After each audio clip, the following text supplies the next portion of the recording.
Imagine, for a moment, what it must have been like to be a young child in 1910, getting ready to embark on an adventure outside the bustling village of Grass Lake.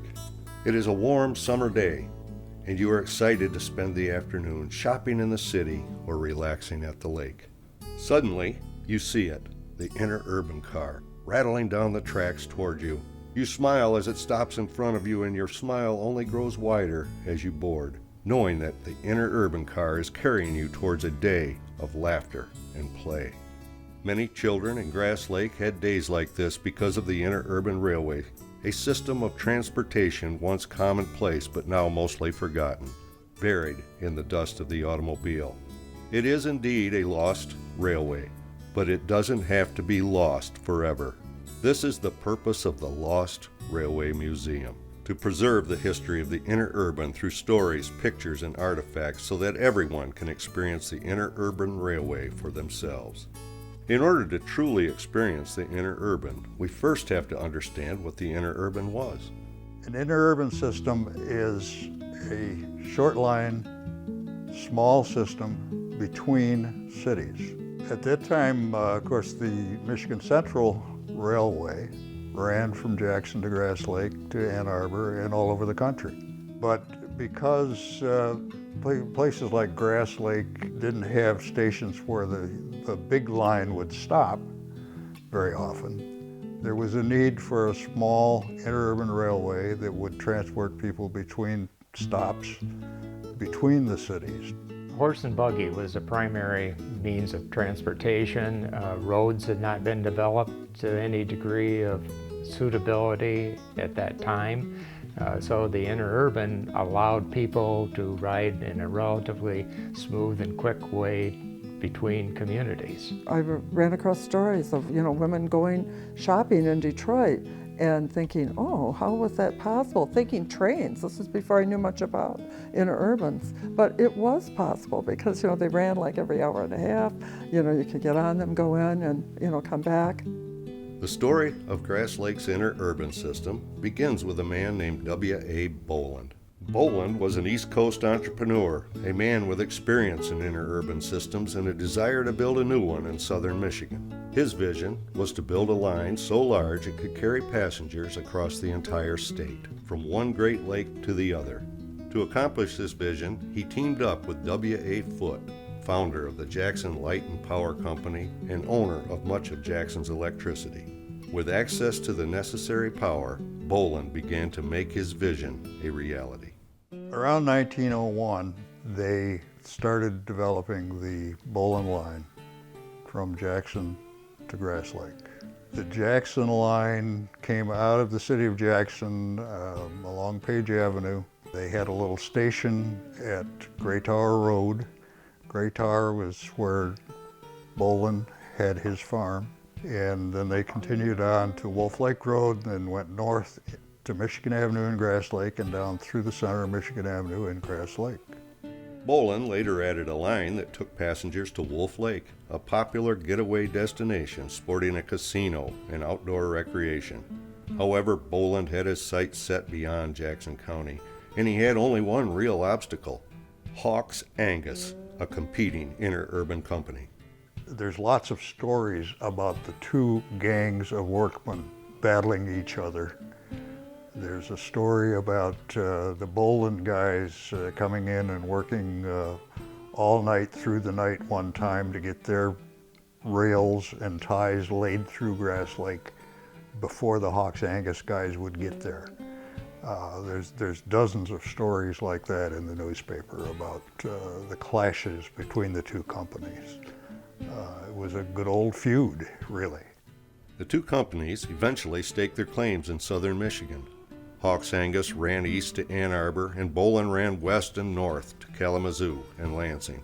The two lines met in Jackson and Grass Lake, which made Jackson County a hub for interurban transportation.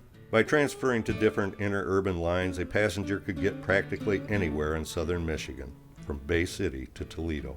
This system was well loved by passengers, but merely tolerated by the rail companies themselves. Because of the competition caused by two interurban companies occupying the same town, both Boland and Hawks Angus took hits to the bottom line. Bolin also never completed the direct line across the state he had always wanted. Even so, the interurban system in Michigan was a fantastic success, used by thousands across the state. However, the rise of the automobile meant trouble for the interurban. Cars became very popular. They were very affordable. You could buy a brand new Model T for $200 or less. They started putting in roads, and so people were able to go where they wanted, when they wanted to. Of course, lots of other things, over speculation, over expansion, grandiose ideas, and probably the Depression probably put the kibosh on it right at the end, but it was declining rapidly at that time. By the late 1920s, the interurban system was essentially gone, overtaken by more modern transportation. The interurban cars that once carried hundreds of passengers were now simply discarded. Some lucky cars were incorporated into existing buildings or used as the basis of new structures, especially in the Albion area. The repurposing of these cars into homes and businesses had the unintentional effect of preserving them until the present day. This is where the story of the Lost Railway Museum begins, an effort by passionate Grass Lake residents to obtain and restore interurban cars for posterity. Many talented individuals worked together to both find cars relevant to Grass Lake's railway history and bring them back to their original condition, a process that museum visitors can see in action.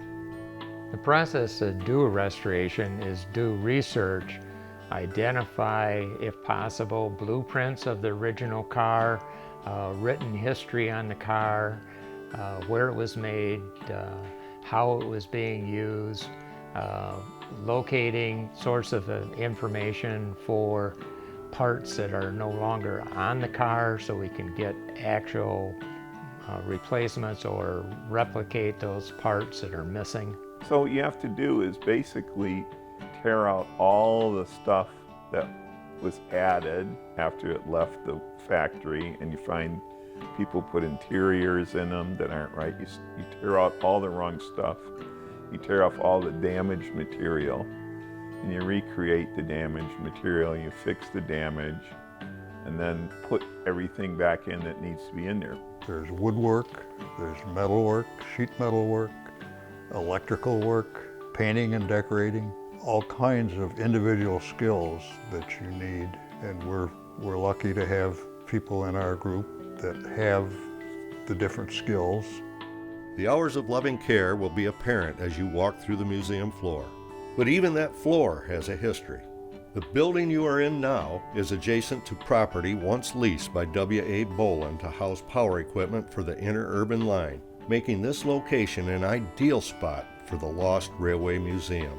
The structure was in need of a restoration of its own, however.